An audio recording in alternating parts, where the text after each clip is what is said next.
সন্ধেবেলায় কিছু টুকটাক খাওয়ার জন্য, মানে স্ন্যাক্সের জন্য কিছু খাওয়ার জন্য, তো মনটা কেমন করছে, তো সেই জন্য চলে গেলাম রান্না করে। তো সকাল সকাল ভিজিয়ে রেখে দিয়েছিলাম বিউলির ডাল, সেটাকেই ভালো করে পেস্ট করে নিয়েছি। ভালো করে পেস্ট করে ওটাকে ফাটিয়ে নিতে হবে যতক্ষণ না জিনিসটা মানে ব্যাটারটা জলে ভাসছে। তো আমি একটুখানি নিয়ে জলে দিলাম, যখন দেখছি যে জলের মধ্যে ওটা পুরোপুরি ভালোভাবে ভাসছে, তার মানে ওটা পুরোপুরি ফেটানোটা কমপ্লিট। আর এর মধ্যে আমি একটু মশলা দিয়েছিলাম, যেমন নুন আর ভাজা মশলা, জিরে দিয়ে ভালো করে ফেটিয়েছি যাতে একটু ভাজাও খাওয়া যায়। তো সেটার সাথে একটু ব্রেক করে নিলাম আমুল কুল, একটু লস্যি খেয়ে তারপর আবার শুরু করলাম। বিকজ আজ বানাচ্ছি দই বড়া, যেটা সবাই খেতে খুব ভালোবাসে। তো আমি যেহেতু একাই বানাচ্ছিলাম, তখন সবাই ঘুমাচ্ছিল বিকেলবেলাটায়, আর হেল্প করার জন্য কেউ ছিল না, আমি একাই ছিলাম।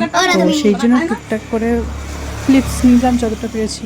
আর বাবা প্রচণ্ড পরিমাণে আমাকে হেল্প করে, মানে সাপোর্ট করে বাড়িতে কিছু টুকটাক বানানোর জন্য। আর এ তো চলে গেছে প্লেট নেই, যে মানে আমি নিজেরটা পেয়ে গেছি আর চলে গেছি এরকম একটা ব্যাপার। তো আমি আমার হাজব্যান্ডকে দিয়ে দিলাম। দেখতে পাচ্ছেন আমাদের ইংরেজ ভাই হচ্ছে কাঁটা চামচ আর স্পুন দিয়ে খাচ্ছে, তাও আবার কি দই বড়া। একটু খান স্যার, খান ঠিক করে খান দেখি।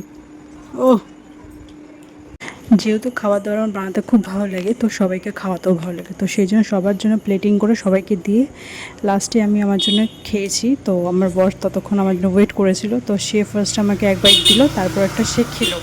তো এতক্ষণ ওয়েট করে থাকার জন্য থ্যাংক ইউ সো মাচ হাজব্যান্ডজি।